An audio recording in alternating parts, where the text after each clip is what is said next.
History at Hampden. Scotland are heading stateside, and Steve Clarke can hardly find the words. This is the best feeling. I've waited a long time. I've spoken to you before about how much I want to go to a World Cup with my country. I had a chance as a player. It passed me by for various reasons.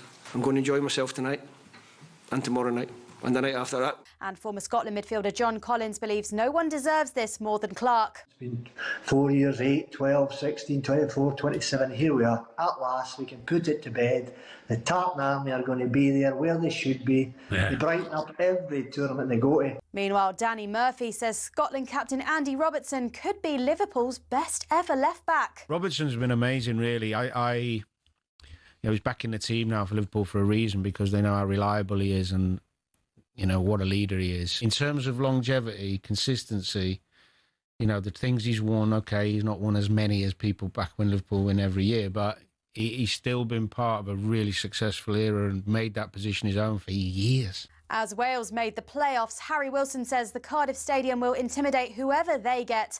Elsewhere, Steve McLaren has stepped down as Jamaica head coach as they failed to reach the World Cup. Meanwhile, if being the leader of the free world isn't enough to impress your son, what can you do? Introduce him to Cristiano Ronaldo. Baron got to meet him, and I think he respects his father a little bit more now, just the fact that I introduced you. So I just want to thank you both for being here. Thank you very much. Ronaldo was at the White House for a dinner alongside Gianni Infantino and Saudi Crown Prince Mohammed bin Salman. And ahead of the first Ashes test, the Perth groundsman says this month's Metallica gig at the Optus Stadium has not stopped him producing a decent pitch. Every year we say, the cracking's going to be there, it's going to be there. That's not going to change. The cracks will be present later in the game. What I've really knuckled down this preparation is ensuring that pace and bounce is spot on for day one to ensure that even battle. England have gone with pace in their 12-man squad. Mark Wood and Jofra Archer are set to start a test together for the first time in 5 years. There's more on talkSPORT's Cricket YouTube channel.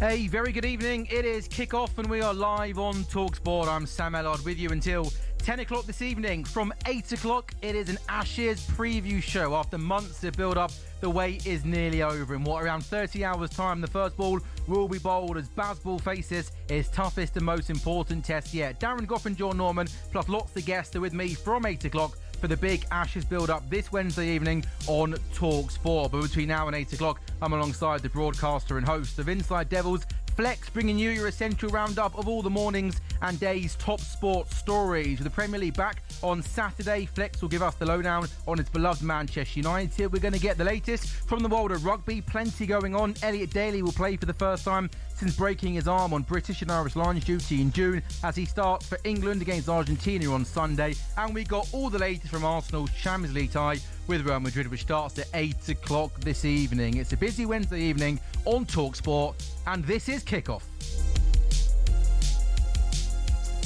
And it's a very good evening to Flex. How are you? I'm really good. Good to be with you. How's your Wednesday been? Do you know what? It's been good because it's been reflecting on this international break, which, let's be honest, as Premier League lovers, we can't wait to see the back of the international break. However, this one, yes, because this is where things have been decided and there's heartbreak and there's elation and all these different things that are being decided, it's been incredible. It's been incredible, man. It's possibly been, for me, the most memorable international break, which obviously isn't a major tournament I can ever remember. And, being England fans, you're right, we can often sometimes be a little bit sort of snobby of the international breaks because England are through, we've done our business, we can't wait for club football to come back. But just look at what it meant to Scotland fans last night. Look at what it meant to Republic of Ireland a couple of nights ago, beating Portugal, then going away from home to Hungary, scoring that last-minute goal. Wales last night getting the job done. So, as international breaks go, one of the best, right? Yes, I am Jamaican, though. as well. Oh, of course. So and it's been a busy couple of days, right? It's been a busy last 20 hours or so, because after I was really pleased for Scotland, I'm quarter Scottish as well, I've stayed up, make sure we watched the Reggae Boys. Go on. And we didn't do it. No. We Do didn't. you want to give us a little brief summary of what happened, what went wrong? Well, there's been a casualty already, hasn't there? Yes, Steve McLaren's gone. That's what's happened. Steve McLaren. Happy with that? He was, yes, not good enough. Awful. He had to beat Curacao, which, all respect to them, unbelievable. But smallest nation to ever qualify for a World Cup. I think they're ranked 82nd in the world. Brilliant for that nation. Brilliant.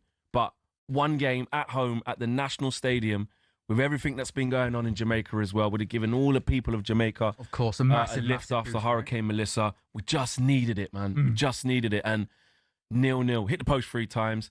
And then right at the death, ref gives a pen. Then it gets overturned. And there's you thinking a break from your beloved Man United would be good. No heartbreak required. So I was pleased for Scotland, but my Jamaican side, very in terms upset. of, like, if England, Scotland and Jamaica were all at a World Cup, rank them 1, 2, 3 in terms of who you'd most like to win the World Cup. Jamaica. Okay. Because we've never done, like, Jamaica. Yeah. Do you know what I mean?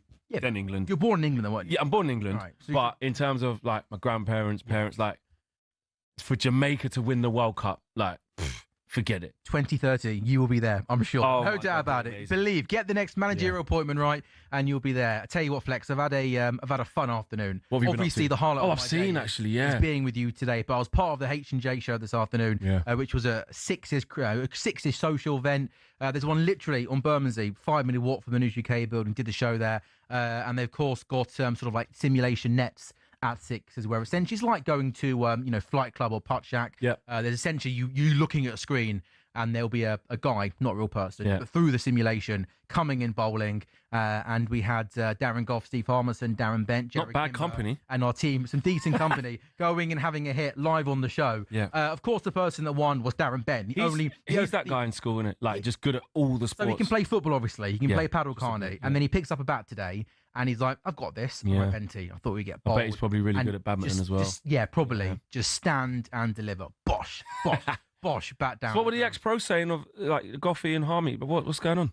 Well, their excuse was that because they were bowlers back in the day and not very good at batting, they were almost like, it's not our job to score runs. But hey, come on, whether you're a bowler, batter, or rounder, I mean, you got to be beating a footballer, haven't you? So Benty rocked up, 18 runs he scored from 6 balls.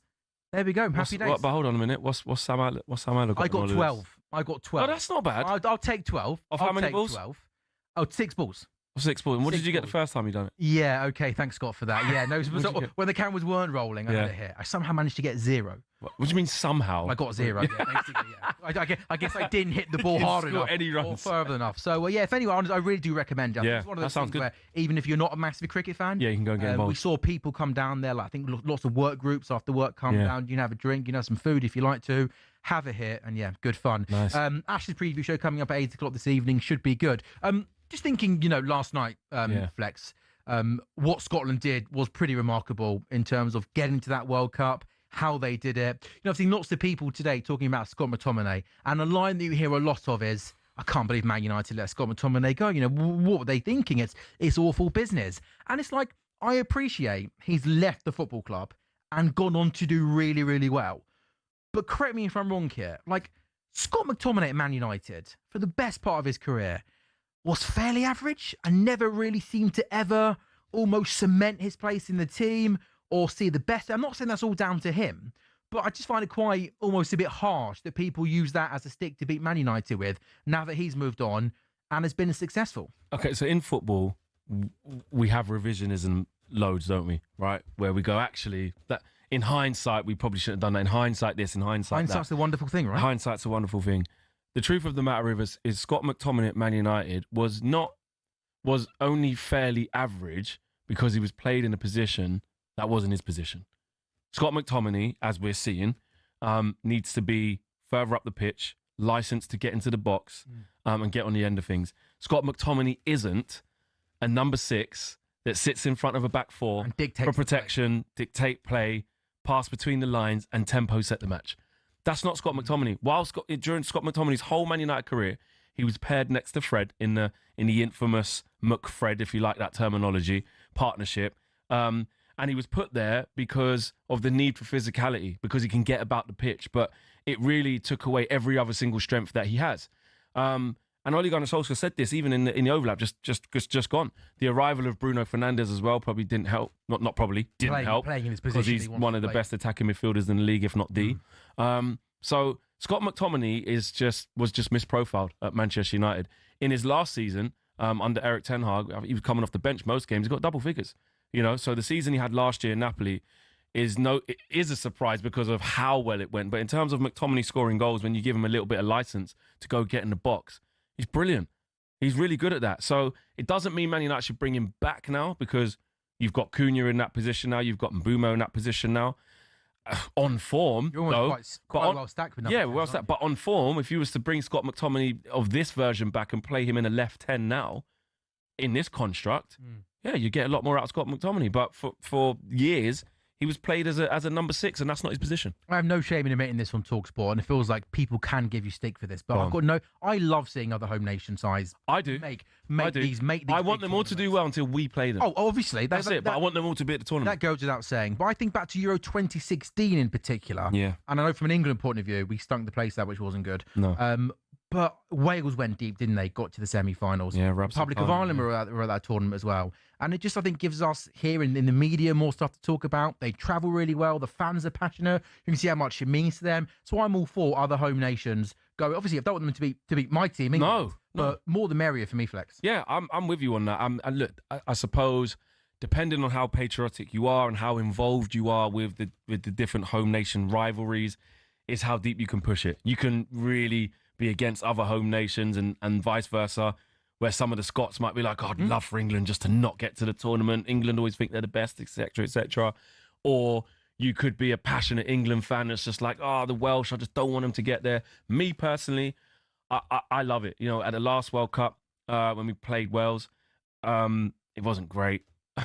It wasn't great. But actually, no, that was the one Rashford scored. No, it was great. It was great. Yeah.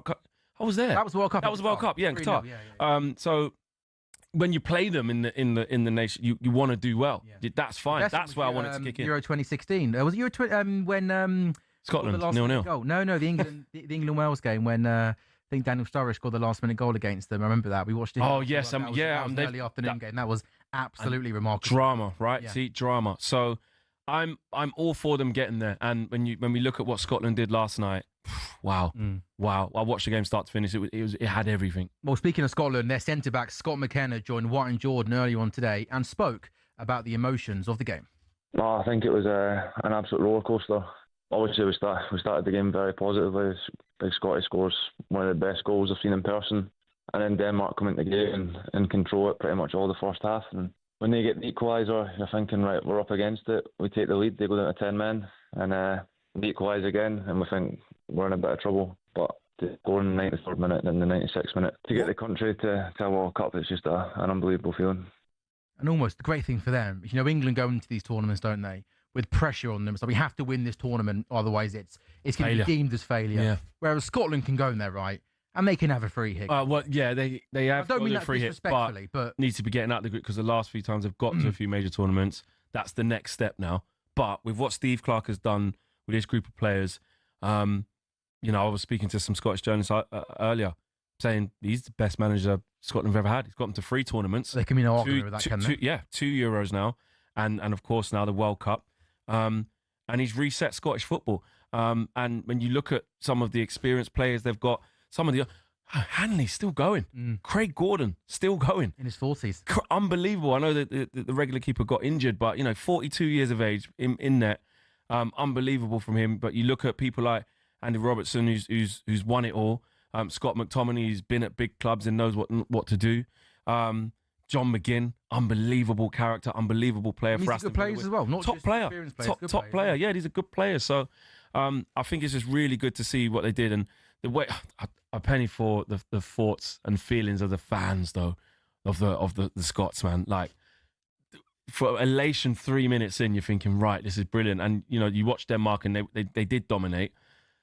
Pegged back to 1-1 with the penalty, and you're thinking, oh, here we go. And then they get the goal from the corner, and they're like, they've done it. And Patrick Dorgu finds a way out of nothing to score. Obviously, they've got 10 men, and you're like, can you find something? And Kieran Tierney, again, another experienced player, been around the mill, been at big clubs. What a strike. What a strike. Everything about the night, from Brilliant. the quality of the goals, the emotions, the commentary, the scenes, the celebrations, Flex. Absolutely. And then remarkable. McLean scoring for halfway line just to wrap it up. Honest, unbelievable scenes. Big up to them. So it was live football last night, full of drama. Will we see more drama this evening? We got Women's Champions League action. It's a big game for Arsenal. They're entertaining Real Madrid. Arsenal, from their 3 games, they got 3 points, winning 1 and losing 2. Real Madrid have got 7 points from their 3 games. So it's a big game this evening. It's an 8 o'clock kickoff. And watching for talkSPORT is Ian Abrahams.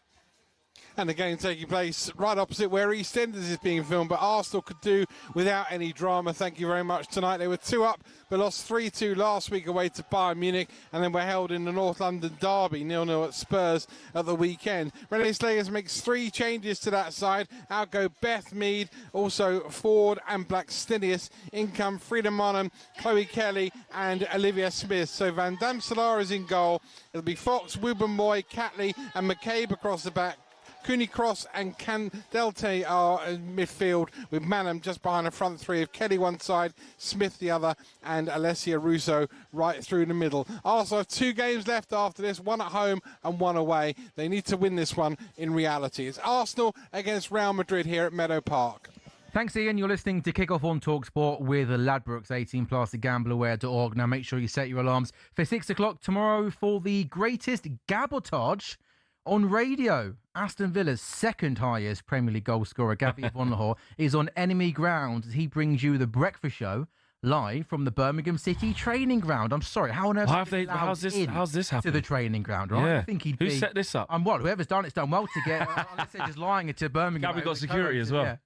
Yeah. He and Jeff will be joined by the likes of Joe Hart, Aaron Ramsey, and Scotland hero Lyndon Dykes, who was part of that team that qualified for the World Cup. That's from 6 o'clock tomorrow, right here on talkSPORT.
A very good evening. You are listening to Kick Off. We are live on talkSPORT. Sam Ellard and Flex with you until 8 o'clock this evening. Then from 8 o'clock this evening right through until 10 o'clock until the Sports Bar. It is a special Ashes preview. I'm joined in the studio by England cricket legend Darren Gough from talkSPORT's cricket editor John Norman to preview the big one which starts in the early hours of Friday morning. But time now to get an odds update with Ladbrokes.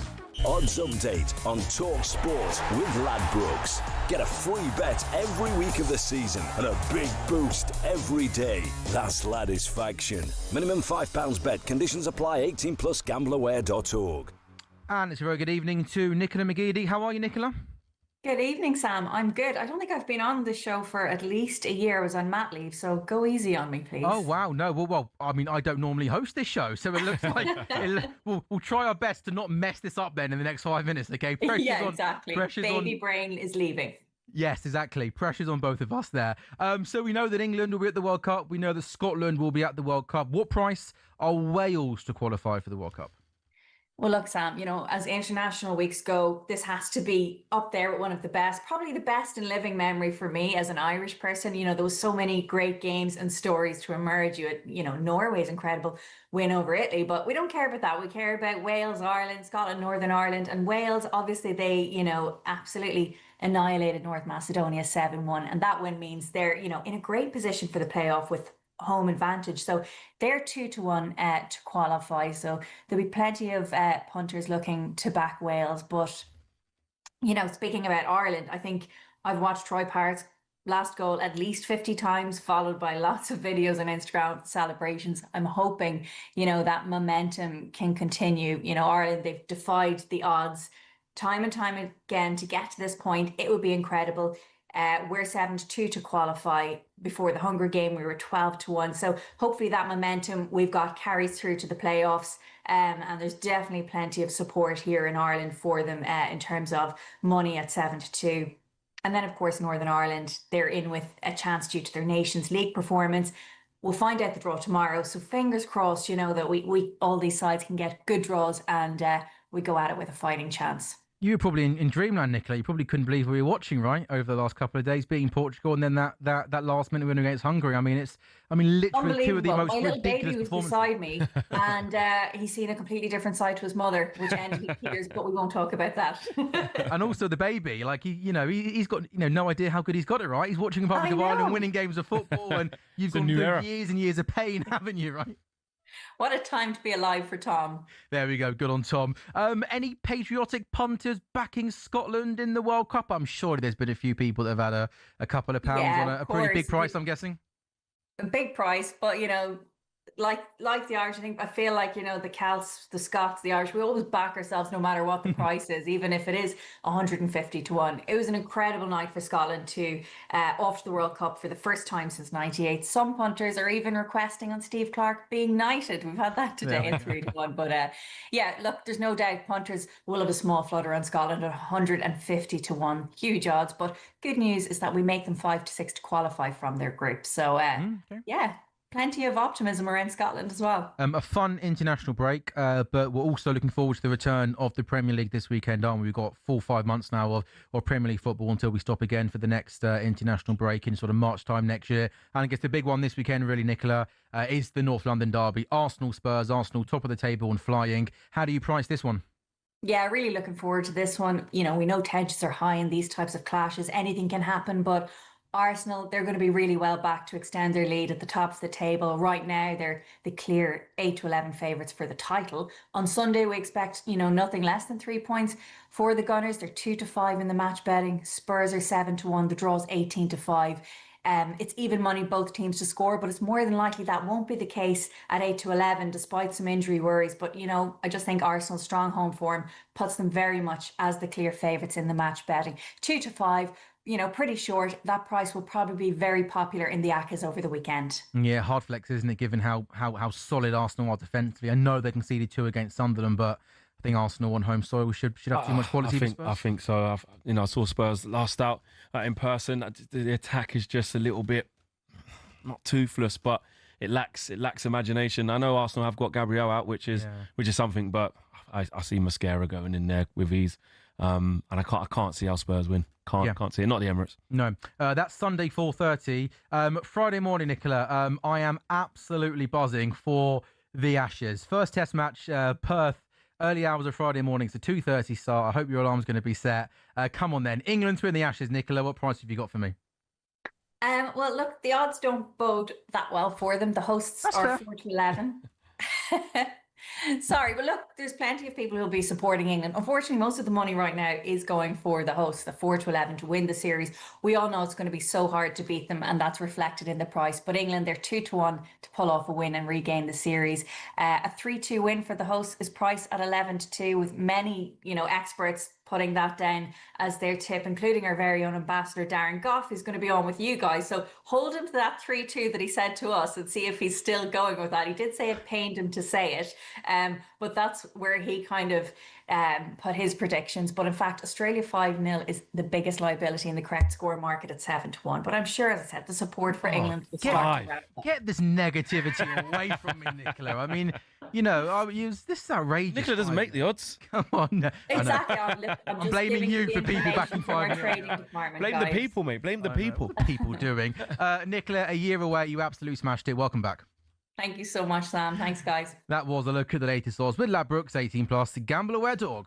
Odds update on talkSPORT with Ladbrokes. Get a free bet every week of the season and a big boost every day. That's Ladisfaction. Minimum £5 bet. Conditions apply. 18+, gambleaware.org.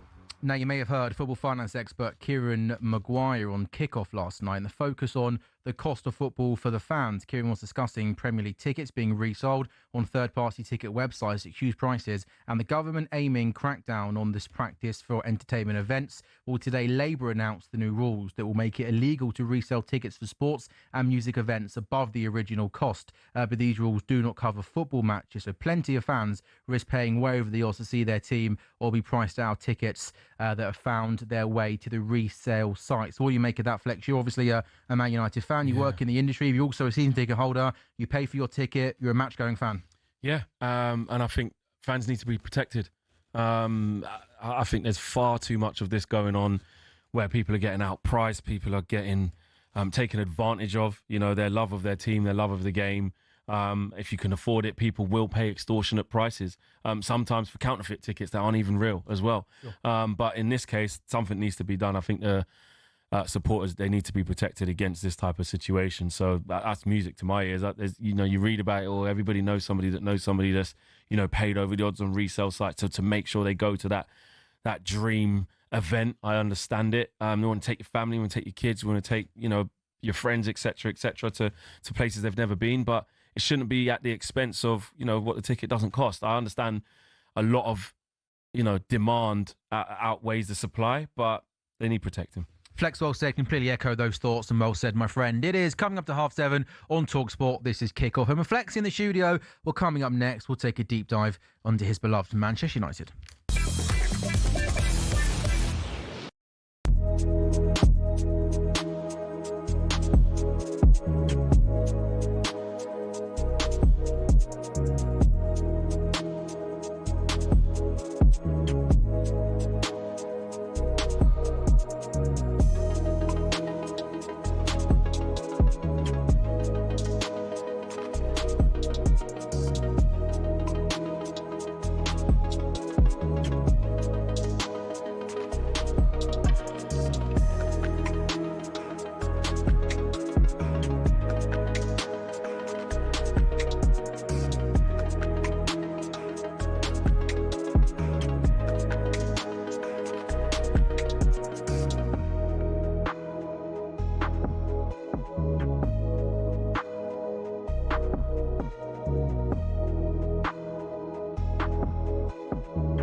History at Hampden. Scotland are heading stateside, and Steve Clarke can hardly find the words. This is the best feeling. I've waited a long time. I've spoken to you before about how much I want to go to a World Cup with my country. I had the chance as a player. It passed me by. I'm going to enjoy myself tonight and tomorrow night and the night after that. And former Scotland midfielder John Collins believes no one deserves this more than Clarke. 4 years, 8, 12, 16, 24, 27, here we are. At last, we can put it to bed. The Tartan Army are going to be there where they should be. Meanwhile, Danny Murphy says Scotland captain Andy Robertson could be Liverpool's best ever left-back. In terms of longevity, consistency, you know, the things he's won, OK, he's not won as many as people back when Liverpool win every year, but he's still been part of a really successful era and made that position his own for years. And ahead of the first Ashes test, the Perth groundsman says this month's Metallica gig at the Optus Stadium has not stopped him producing a decent pitch. Every year we say, the cracking's going to be there, it's going to be there. That's not going to change. The cracks will be present later in the game. What I've really knuckled down this preparation is ensuring that pace and bounce is spot on for day one to ensure that even battle. England have gone with pace in their 12-man squad. Mark Wood and Jofra Archer are set to start a test together for the first time in 5 years. There's more on talkSPORT's Cricket YouTube channel.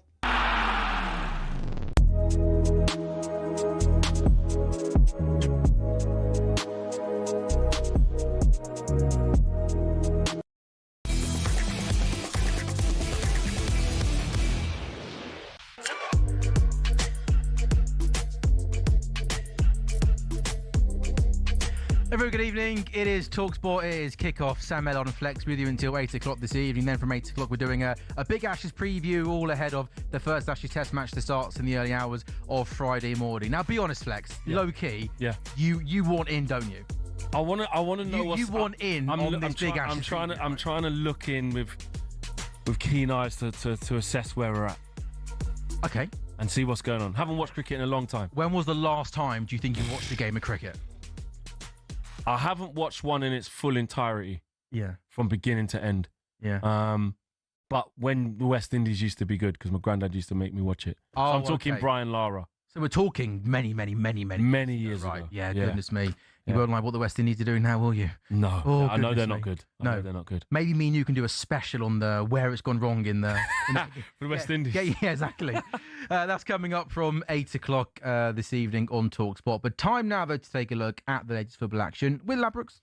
The big preview on talkSPORT with Ladbrokes. Get a free bet every week of the season and a big boost every day. That's Ladisfaction. Minimum £5 bet. Conditions apply. 18 plus gambleaware.org. Flex, you're a man of many talents, of course you are, but your one true love is all things Manchester United. You are the host of Inside Devils on talkSPORT's YouTube channel, the dedicated fan Manchester United channel. And of course, you've got your own platforms and everything. So many people will have been well across all your views and all things Manchester United. Premier League set to get back underway in a couple of days' time. Although for Man United, it's a long way, isn't it, to get going again?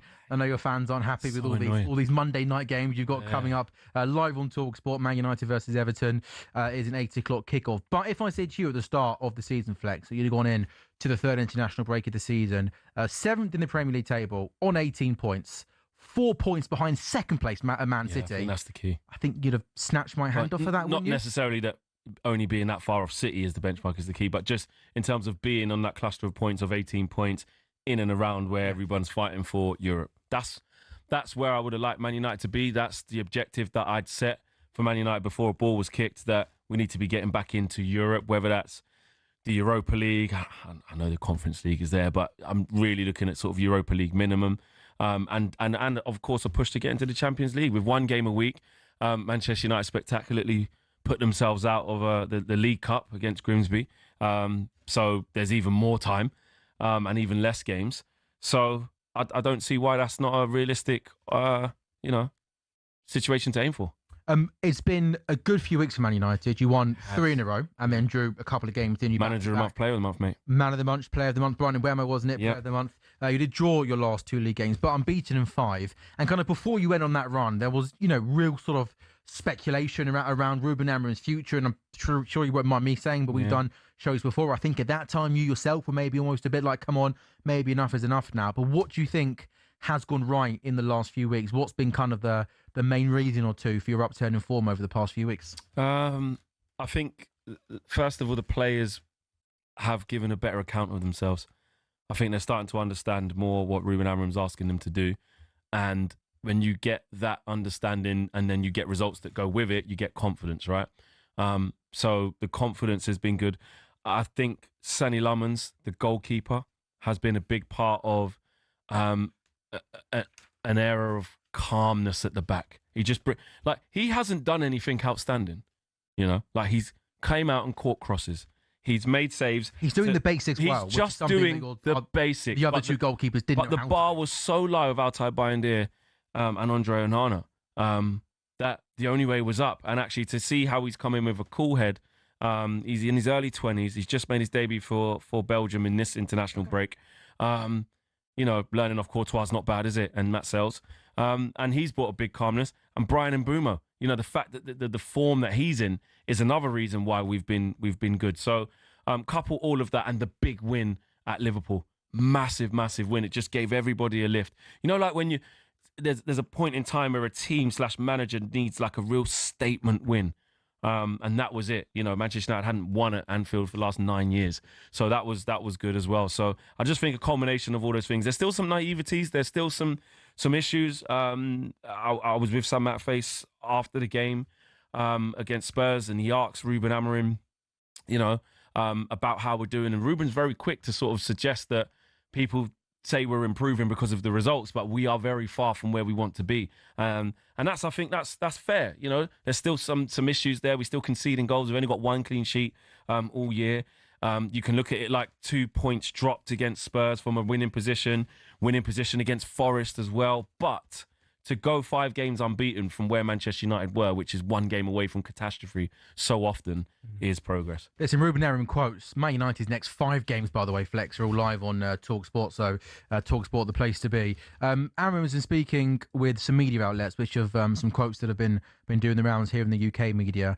We are far from being the team that can win every game, so I think we have a lot to do. But I also have the feeling, and I'm saying this for many months, the formation is not the problem. The formation is the start of something. Then it's the dynamic, the confidence, the way we play, how competitive we are. If you look at the games we struggled in this season, it's not about the formation for me. It was the lack of intensity. We need to be perfect in the league to win a lot of games. I'm sorry, I just can't have that. I don't know how. Up until a couple of weeks ago, for the best part of the year, Man United were really, really struggling. And it can't just be about confidence and intensity. Sure, that can be a part of it. But I watched Man United, Flex, the best part of a year, play the same system game in, game out, and show absolutely no signs of improving. I watched Man United game in, game out, and saw a midfield 2 being completely overrun game in, game out. So the way he plays down the formation like that, almost as if it's not important, it's irrelevant. Surely the way you as a manager sets your team up and you're failing game in, game out using the same system, surely that has to be more important than just confidence and just intensity. I think if Ruben Amorim would have came in and not made such a drastic change to the formation, I don't think Man United finished 15th because they're used to playing 4-3-3, 4-2-3-1, etc. Don't get me wrong, it wasn't, last time we checked, it wasn't going well with Erik ten Hag, was it? In 4-3-3, 4-2-3-1. But it wasn't finishing 15th, was it? Exactly, it wasn't that low. So I think that Man United didn't have to get that bad.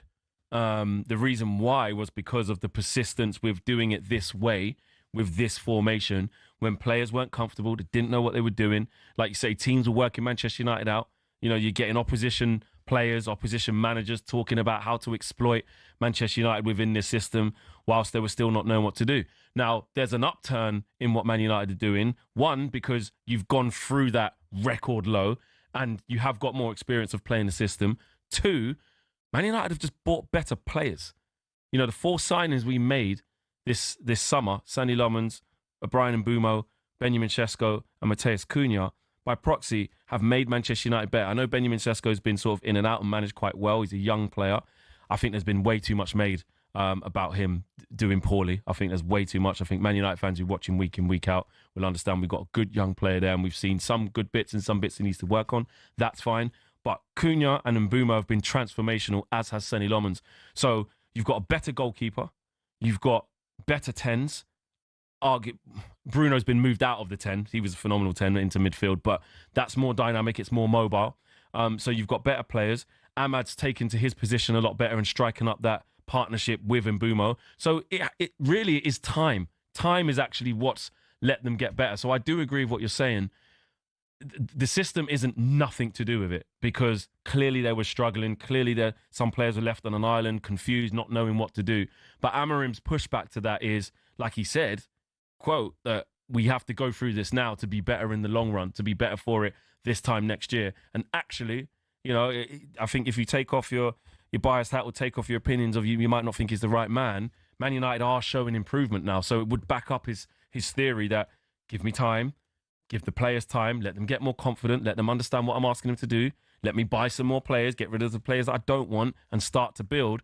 And lo and behold, we're starting to see some improvement. Long may it continue, but it's still too early. It's only 5 games of this positive period. We'll see what happens in the next 5 games, which we're being told by the media and told by everybody that they're the easiest games on paper. Everton at home, games. Palace away, West Ham at home, Wolves away, Bournemouth at home. Yeah. I mean, on paper... it looks good, apart from Palace. West Ham, Wolves, Everton, Palace. I mean, they're good teams, but yeah. The next 5 Manchester United games, by the way, Flex, all live on talkSPORT, so I could see you and Sam Matterface becoming very good friends over the next few weeks. I like Sam. The first of those games is this coming Monday, the visit of Everton to Old Trafford, Monday the 24th of November, 8 o'clock kickoff, and that is live on talkSPORT. That's all thanks to Ladbrokes, 18+, gambleaware.org. The big preview on talkSPORT with Ladbrokes. Get a free bet every week of the season and a big boost every day. That's Ladisfaction. Minimum £5 bet. Conditions apply. 18+, gambleaware.org. Coming up next on kickoff, before it gets to 8 o'clock and we start our big Ashes preview, and turn our attention briefly to the world of rugby. England going along very, very well under Scotty Borthwick. Won their last 9 games in a row. On Saturday, they beat New Zealand. This weekend, it's Argentina. talkSPORT's rugby correspondent Alfie Reynolds joins us next for all the latest.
A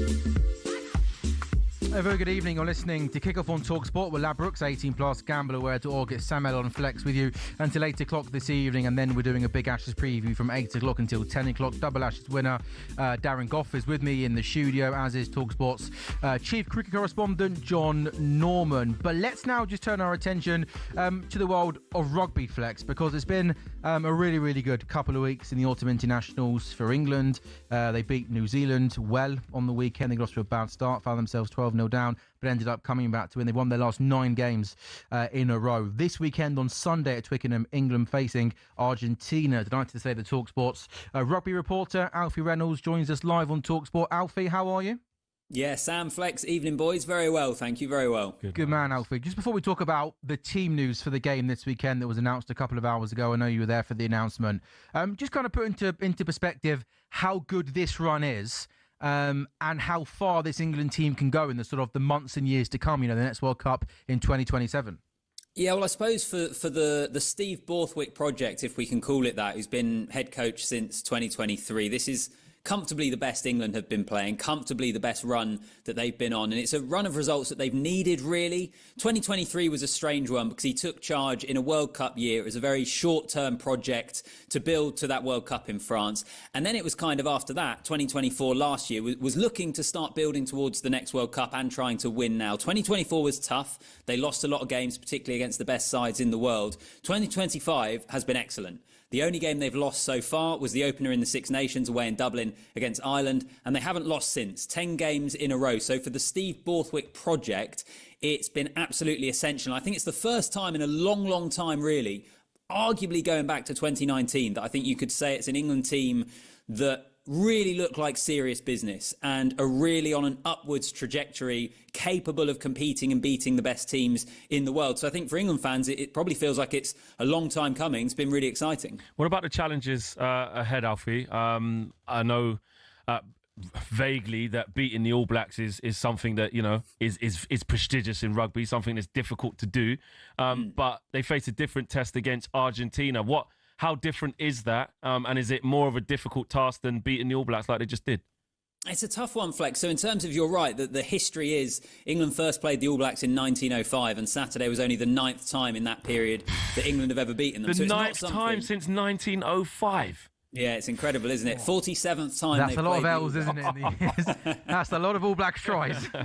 Yeah, exactly. No, so look, so from that point of view, good on that England, you know, it was a piece of history, and it felt like that. It was a privilege to be there on Saturday for talkSPORT. The feeling around Twickenham, the significance of the result. The caveat is it's not a vintage All Blacks team. They're still a very, very good team, by the way, but they're not necessarily as good as perhaps teams in years gone by that you've probably heard of, even though you might not necessarily be into your rugby. In terms of Argentina, it's a tough game for England. Argentina are a funny side because I think they do blow hot and cold. They've beaten New Zealand this year. They've beaten Australia in Australia. They've beaten the Lions, the Lions, the match that they played in Dublin before they travelled out to Australia in the summer. Argentina won that game. So they're a really, really good side, but I think they can have off days as well. I think the challenge for England this week is they've just had this incredible emotional high of beating the All Blacks. Historic performance and result, as I've just been saying. Now you have to go again. And I think that's probably the challenge for them, is off the back of that game against New Zealand to reaching those levels again. Because if they don't, then they could be in trouble against Argentina. I think they'll be all right, but I think that is part of the kind of unique challenge that they face this week. And Alfie, what are the main team changes for this weekend?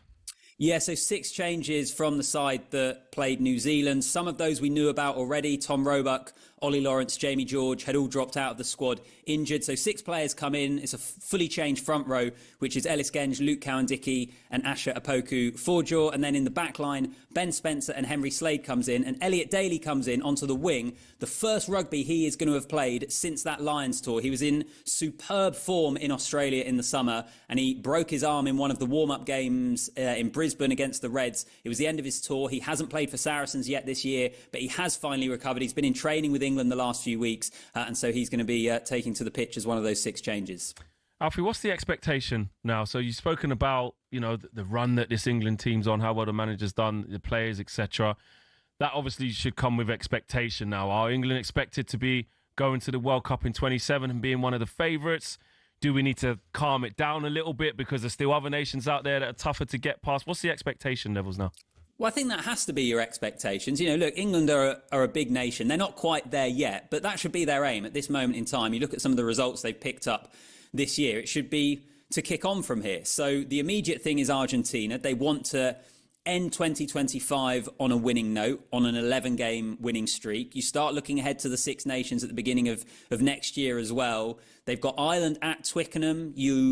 It's a tough game to go up to Scotland, but you back them to win there. You definitely back them to beat Italy, who they've never lost to, and Wales, who are in a terrible spot. So then you're looking at the final weekend of the Six Nations is England in Paris against France, the defending champions. I think that's arguably, Ireland are a very good team as well, so Irish people listening might take exception to this. But I think that's probably the next match you look at from an England point of view without casting aside those other games I've spoken about. I think that's the one you look at and say that's going to be a really big test for this team away in Paris against France. But why not? They need to keep building. They need to keep getting better. But I think for the first time, as I said earlier, first time in a long time, I think England fans have a right to feel positive and be looking upwards and be looking to the future. Alfie, loving your work. Enjoy the game Sunday, my friend. Cheers, boys. Good to speak to you. Nice one, Alfie. That's talkSPORT's rugby reporter, Alfie Reynolds. He'll be at Twickenham on Sunday. It's the 4:10 kick-off, England-Argentina. Out of interest, Flex, your second favourite sport? I mean, I'm sure you've got an opinion on that. I know you like your boxing, don't you? Were you sort of angry and as upset when the big announcement came this week that AJ and Jake Paul are going to go at it? I wasn't surprised. I don't like it. Though. But you're going to watch it? I feel like I really don't like it. Probably. I feel like I will watch it. I just need to see that AJ does what he's supposed to do, sort of thing. I'm not watching out of excitement, out of intrigue. I don't know which way this is going to go. Like, we know which way it's going to go. And I just hope that Jake Paul isn't seriously damaged from it as well. I've seen a lot of people talking about the implications of what this fight means and the golfing class between the two. You know, he is fighting. Yes, AJ may not be at the peak of his powers within the division of the top guys in the division, but in terms of his peak fitness and power and strength, he's still got it, and he's light years. It's not even they don't even play the same sport. They don't even participate in the same sport. Jake Paul and Anthony Joshua. So this should be over in sort of round one, unless AJ doesn't want it to. Well, that's to come in a couple of weeks' time, isn't it, Flex? This Saturday, though, 4 world titles in 4 weight divisions. It's a night of champions. David Benavidez takes on Brit Anthony Yard for the WBC World Lightweight Heavyweight title, featuring Devin Haney and Bam Rodriguez. Watch live this Saturday, only on DAZN. Boxing update on talkSPORT with DAZN, the global home of boxing. Sign up now at dazn.com/boxing. Flex, been an absolute pleasure. Thank you very much. Always a pleasure. Thanks for having me. Appreciate it. Good man. I know you're not going to be here for the next 2 hours, but I'm sure on your journey on the way home, no music, cricket. 100%. It all gets going. He's a legend. In the studio in a couple of minutes' time, from 8 o'clock until 10 o'clock. Can't wait for this. On Friday morning at 2:30, the Ashes gets going. For the next 2 hours on talkSPORT, we're looking ahead to all things Ashes.